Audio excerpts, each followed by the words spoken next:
ចាលោកអ្នកនេះយើងបន្តព័ត៌មានជាបន្តទៀតគឺចិត្តដល់ថ្ងៃចូលរោងការហើយហ្នឹងក៏មានជនដៃដល់ហ្នឹងជិះម៉ូតូដេញទៅតាមវាយដល់ក្នុងផ្ទះទៅទៀត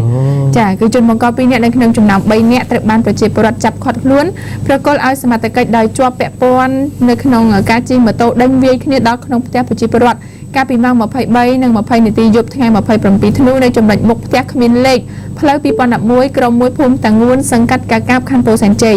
តាមប្រភពពីបរិសម្នាក់មិនសុំមិនបញ្ចេញឈ្មោះក៏បានឲ្យដឹងថាមុនការហេតុគាត់កំពុងតែជិះម៉ូតូ Honda Dream ពណ៌ខ្មៅស៊េរី2014ម្នាក់ឯងនៅចំណុចផ្លូវ2011ក្នុងភូមិតាងួនសង្កាត់កាកាបខណ្ឌពោធិ៍សែនជ័យក្នុងទិសដៅពីត្បូងទៅជើងស្រាប់តែបានជួបជនបង្កខាងលើជិះម៉ូតូមួយគ្រឿងមក FZ ពណ៌ខ្មៅមានគ្នា3នាក់តាមរករឿងគាត់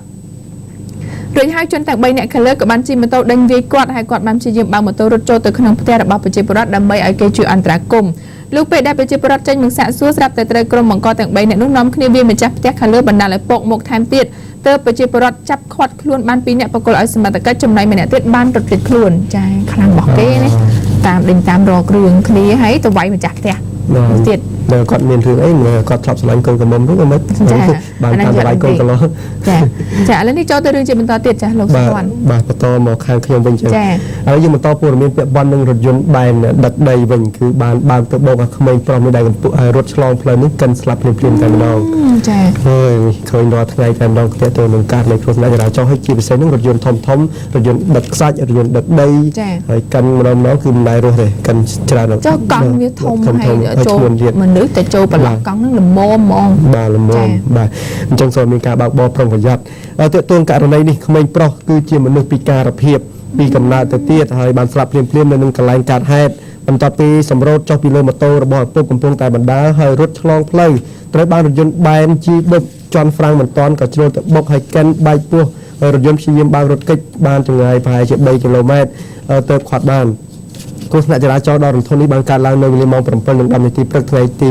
29 ខែធ្នូឆ្នាំ 2014 ស្ថិតនៅកំណត់ផ្លូវជាតិផ្លូវកៅស៊ូវ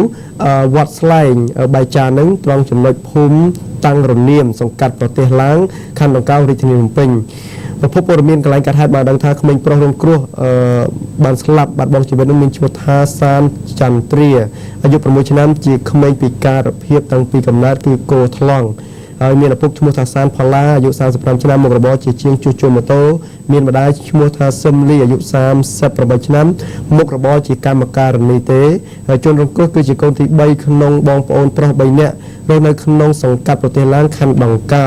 ចំណែករថយន្តបង្កគឺរថយន្ត Hyundai យាយបុតប្រភេទព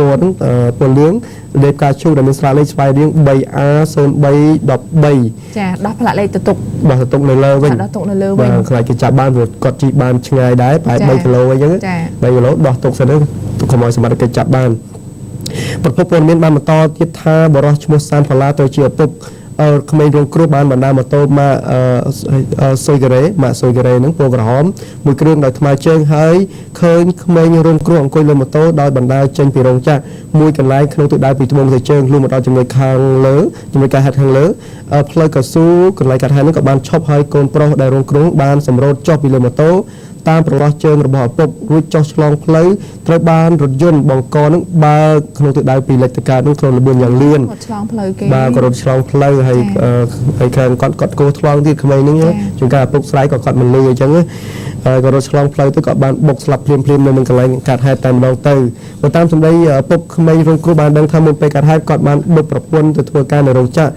ហើយមានកូនប្រុសម្នាក់ជួនរងគ្រោះនឹងទៅជាមួយផងលុះត្រឡប់ម៉ូតូអស់សាំងហើយក៏បានម៉ូតូបដាម៉ូតូដោយថ្មើរជើងហើយកូនប្រុសនៅអង្គុយនៅពីលើផងដែរលុះបដាដល់មុខរោងចក្រផ្សេងទៀតនៅជាមួយកាត់ហេតុមិនតាន់បានទាំងឆ្លងផ្លូវផងស្រាប់តែកូនប្រុសរងគ្រោះបានសម្រូតចុះពីលើម៉ូតូឆ្លងផ្លូវត្រូវបានរថយន្តបើកយ៉ាងលឿនហើយចន់ហ្វ្រាំងមិនតាន់ក៏កិនស្លាប់ភ្លាមតែម្ដងស្បក្រោយពីសមត្ថកិច្ចពិនិត្យនឹងធ្វើកំណត់ហេតុរួចមកត្រូវបានក្រុមគ្រួសារដឹកយកទៅធ្វើបុណ្យតាមប្រពៃណីហើយចំណែករថយន្តបង្កនិងអ្នកបើកបរម៉ូតូត្រូវបានសមត្ថកិច្ចឃាត់បញ្ជូនទៅការិយាល័យចរាចរណ៍ផ្លូវគោកនៃស្នងការដ្ឋាននគរបាលរាជធានីភ្នំពេញដើម្បីកសាងសម្រួលចាត់ការទៅតាមនីតិវិធីចានៅក្នុងករណីនេះអញ្ចឹងសម្រាប់បងប្អូនប្រជាពលរដ្ឋដែលមានកូនទូចចាធ្វើដំណើរតាមដងផ្លូវសូមមានការប្រុងប្រយ័ត្នផងព្រោះថាយើងអត់ដឹងថាអ្នកណាខុសអ្នកណាត្រូវដូចតែសមត្ថកិច្ចគាត់ធ្វើការបង្វែងក៏ប៉ុន្តែចំពោះការពារកូន ទៅរបស់លោកអ្នកនៅតាមដងផ្លូវធំៗបែបនេះគឺជារឿងសំខាន់មែនតើចាអញ្ចឹងគឺមើលឲ្យជាប់ចាព្រោះអីពេលខ្លះទៅរត់ឆ្លងផ្លូវអញ្ចឹងហើយឡានបើកលឿនចាផ្លូវទលាយឡានបើកលឿនចាប់ហ្វ្រាំងអត់តាន់ហើយឡានធំមិនមែនចាប់ភ្លាមជាប់ភ្លាមដូចឡានយើងធម្មតាទេចាអញ្ចឹងគាត់អកសើបថុចញុចទៅมันក៏ទៅជាបញ្ហាអញ្ចឹងចាអញ្ចឹងអាណាព្យាបាលទាំងអស់ពុកម្ដាយទាំងអស់ហ្នឹងព្យាយាមចាការពារមើលថែកូនខ្លួនឯងនៅពេលដែលនៅស្ថានភាពផ្លូវធំៗបែបនេះចាក៏សំណូមពរទៅខាងរថយន្តបែរដែរណាបើកុំឲ្យបើកលឿនពេកបើកល្មមទៅទីប្រជុំជនអីណាកុំឲ្យចេះតែលឿនហើយចាប់ហ្វ្រាំងមិនតាន់ដូច្នេះបាទឥឡូវយើងបញ្ចប់ព័ត៌មាននឹងតែប៉ុណ្្នឹងចុះយើងបន្តព័ត៌មានករណីរពឹសដៃបាទរពឹសដៃមានទេឆ្អែតនេះទៅចាប់គុកបាទចាបាទរពឹសដៃពេកបន្លំទៅស្ទាបគូតស្ត្រីម្នាក់ជាប់ខ្នោះតែម្ដងបាទនេះគឺគេមានបទមានច្បាប់គេចែងហើយថាលំោះដៃនឹងមិនល្អទេបាទបរោះកំហូចម្នាក់គណៈដែលខ្លួននៅមិនសុកហ្នឹងរពឹសដៃក៏បន្លំទៅបាទទៅស្ទាបណាស្ទាបគេហៅថាបៀតបៀនគេខ្មាស់ហ្នឹងស្ត្រីចំនួន3នាក់គាត់មានស្ទាបម្នាក់ណាស្ទាប3នាក់ឯណោះគណៈដែលនាងកំពុងតែងូតទឹកក្នុងបន្ទប់រួមគ្នាចេះតែទៅរួចណាបរោះនេះបាទចំណុចផ្ទះជួលដែលដោយអត់ទ្រាំមិនបាននៅទង្វើដែលខាងបរិសុទ្ធនឹងបានធ្វើបន្លំលោកស្ទាមនោះក៏បានស្រែកឆោឡោទៅសមត្ថកិច្ចប្តឹងសមត្ថកិច្ចឲ្យមានការខាត់ខ្លួនតែម្ដងហើយខាត់ខ្លួននៅវេលាម៉ោង 9 យប់ថ្ងៃទី 28 ខែធ្នូឆ្នាំ 2014តាមប្រភពព័ត៌មានបានឲ្យដឹងថាបរិសុទ្ធកំហូចខាងលើជារឿយៗតែងតែលេងបន្លំបៀតបៀនគេខ្មាស់គេហ្នឹងនៅពេលដែលគណៈដែលស្ត្រីនឹងក៏ចូលងុយទឹកក្នុងបន្ទប់រួមគ្នាផ្ទះជួលដោយទង្វើមិនគប្បីអសិលធម៌របស់បរិសុទ្ធនៅពឹសដៃខាងនេះដែលនាំឲ្យទៅប្តឹងសមត្ថកិច្ចពីបទបៀតបៀនគេខ្មាស់ចាងូតទឹកអត់មានបន្ទប់ចាក់កលឹះអីចា៎ថាកន្លែងបន្ទប់ជួលគេមានបន្ទប់ជារួមអញ្ចឹងណាបាទបន្ទប់ជារួមជួនកាលគេចង់ពុំចង់អីញ៉ាំនាងចង់ពុំចង់អីទៅគេងុយជាជួអញ្ចឹងបាទជួនកាលគាត់ចូលទៅបន្លំអីជាឃើញហើយគាត់ស្នាក់នៅម្ដុំនឹងដែរអញ្ចឹងជួនកាលចាត់ទុកថាគាត់ជាមនុស្សចាស់អីអញ្ចឹងណាថានេះខ្ញុំឆ្ងល់ព្រោះថាដូចទៅតាមស្រុកស្រែចំការអីចឹងបន្ទប់ទឹកគឺបាំងធៀបដងអីចឹងណាគីឡូអាចជាករណីអញ្ចឹងអីទៅចាឆ្ងល់នេះបើសិននៅក្នុងទីក្រុងភ្នំពេញហើយណាក៏មានបន្ទប់បិទដាក់កលឺអីចឹងទៅណាជួនកាលទៅបន្ទប់ជួលគេជួលច្រើនអីចឹងទៅគេធ្វើមកកន្លែងវាលអីចឹងទៅចារួមគ្នាចឹងបាទរួមគ្នាណាក៏មកថាធ្វើមកបន្ទប់ចឹងទៅខាតចា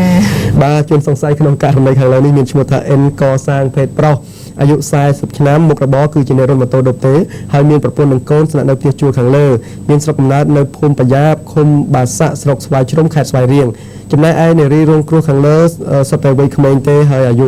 18ឆ្នាំជាកម្មការនីទៅទៀតបាទសុទ្ធតែក្មេងៗហើយគាត់នៅផ្ទះជួលជុំគ្នានៅចំពោះមុខសមត្ថកិច្ចបើតាមនារីរងគ្រោះបាននិយាយថាបរិសុទ្ធខាងលើតែងតែបន្លំប៉ះពាល់ទៅលើពួកគេជាញឹកញយនារីរងខាងលើបានដឹងទៀតថាបរិសុទ្ធខាងលើនេះតែងតែបន្លំចាប់ពីវេលាម៉ោង 6 ព្រលប់ថ្ងៃទី 28តទៅឲ្យតែព្រលប់នឹងគាត់នៅមិនសុខទេឲ្យព្រលប់ឲ្យដឹងថានារីនឹងគាត់មកលើទឹកគាត់មកហើយបរិសុទ្ធដែលចោតត្រូវបានគេចោតខាងលើត្រូវបានសមត្ថកិច្ចឃាត់ខ្លួនយកមកសាកសួរនៅប៉ុស្តិ៍ចំចៅតែទោះបីយ៉ាងណាក៏ដោយក៏បរិសុទ្ធនោះបានឆ្លើយប្រាប់នៅចំពោះមុខសមត្ថកិច្ចថាខ្លួនមិនបានប្រព្រឹត្តរាល់ទង្វើដែលស្ត្រី3នាក់ធ្វើការចោតប្រកាន់នោះទេទោះបីជាយ៉ាងណាក៏ដោយបរិសុទ្ធឈ្មោះអិនកសាងបានបដិសេធបែបនេះដោយផ្អែកទៅលើនារីដែលមិនដឹងទាំង3នាក់ហើយជនសង្ស័យត្រូវបានកសាងសំណុំរឿងបញ្ជូនទៅអធិការដ្ឋានខណ្ឌពោធិ៍សែនជ័យដើម្បីចាត់ការទៅតាមនីតិវិធីបាទនេះគឺទិសដៅហើយត្រូវបានគេចោតប្រកាន់ហើយបាទឥឡូវយើងបញ្ចប់ព័ត៌មាននឹងទៅពេលចុះយើងបន្តករណីរពឹសដៃបន្តែនេះខាងលួចវិញចាពឹសដៃលួចសិតតែរពឹសដៃភ័យខ្លួនតែបាទភ័យខ្លួនមិនពឹសដៃទេឆ្អែតព្រោះថានៃខ្មែរយើងរពឹសដៃទេឆ្អែតមិនថាយើងរពឹសដៃក្នុងការធ្វើកិច្ចការវិសេសឧស្សាហ៍ព្យាយាមណាបាទនេះរពឹសដៃលួចគេអត់ល្អទេបាទស្ត្រីរហ័សដៃម្នាក់ហ្នឹងត្រូវបានប្រជាពលរដ្ឋខាត់ខ្លួនបកគលឲ្យសមត្ថកិច្ចគណៈដែលស្ត្រីខាងលើធ្វើសកម្មភាពលូកយកកាបូបរបស់នារីម្នាក់ហេតុការណ៍ខាត់ខ្លួននេះធ្វើឡើងនៅវេលាម៉ោង 8:45 នាទីព្រឹកថ្ងៃទី 2 ខែធ្នូឆ្នាំ 2014 នៅចំណុចមុខផ្សារ Century Plaza ភូមិប៉ប្រកខាងត្បូងសង្កាត់កាកាបខណ្ឌពោធិ៍សែនជ័យរាជធានីភ្នំពេញប្រភពព័ត៌មានពីសមត្ថកិច្ចបានប្រាប់ថាស្ត្រីដៃរហ័សខាងលើមានឈ្មោះថាសំសុខុមអាយុ48ឆ្នាំមុខរបរមិនពេទ្យប្រកបស្នាក់នៅក្រោយវត្តទឹកថ្លាភូមិចុងខ្នល់ខាងលិចសង្កាត់ទឹកថ្លាខណ្ឌសែនសុខរាជធានីភ្នំពេញមានស្រុកកំណើតនៅសង្កាត់ជ្រោយចង្វាខណ្ឌជ្រោយចង្វាចំណែកនារីរងគ្រោះមានឈ្មោះថាឌីធីដាអាយុ19ឆ្នាំជានិស្សិតឆ្នាំទី 1 នៃវិទ្យាស្ថានអភិវឌ្ឍនិស្សិតស្នាក់នៅផ្ទះជួលភូមិរោងចក្រសង្កាត់ភ្នំពេញថ្មីខណ្ឌសែនសុខរាជធានីភ្នំពេញមានស្រុកកំណើតនៅខេត្តបាត់ដំបងនៅបាត់ដំបងតាមប្រភពព័ត៌មានពីសាក្សីហើយជាអ្នកចាប់ស្ត្រីខាងលើ បានប្រកួតអសមត្ថកិច្ចមានឈ្មោះថាតាំងសុខាពេទ្យប្រុសអាយុ25ឆ្នាំមុខរបរគឺជាជាងជួសជុលម៉ូតូស្នាក់នៅភូមិខាងលើបាននិយាយប្រាប់ឲ្យដឹងថាមុនពេលកើតហេតុគេខណៈដែលខ្លួនទៅផ្សារខាងលើស្រាប់តែឃើញជនសង្ស័យធ្វើសកម្មភាពលួចយកកាបូបលុយពីជនរងគ្រោះពេលនោះខ្លួនមិនទាន់ចាប់បានជនសង្ស័យដោយខ្លួនឯងនោះទេក៏បានទៅសួរជនរងគ្រោះថាបាត់កាបូបលុយដែរឬទេហើយជនរងគ្រោះក៏បានប្រាប់ថាខ្លួនបាត់មែនក៏បានតាមឃាត់ខ្លួនជនសង្ស័យតែម្ដងហើយប្រកួតឲ្យសមត្ថកិច្ចបច្ចុប្បន្នស្ត្រីរហ័សដៃហើយនេះត្រូវបានឃាត់ខ្លួនម្ដងអសន្ននៅផ្នែកព្រំប្រទាននៃអធិការដ្ឋាននគរបាលខណ្ឌពោធិ៍សែនជ័យបាទនេះគឺគាត់ខាងរហ័សដៃណាគាត់ជំនាញឆក់កាបូបគេបាទតែនឹងចុះចាលោកអ្នកឥឡូវនេះយើងខ្ញុំទៅមានអ្នកសូមអនុញ្ញាតសម្រាប់មួយផ្លែតសិនវគ្គក្រោយយើងនឹងបន្តព័ត៌មានជាបន្តទៀត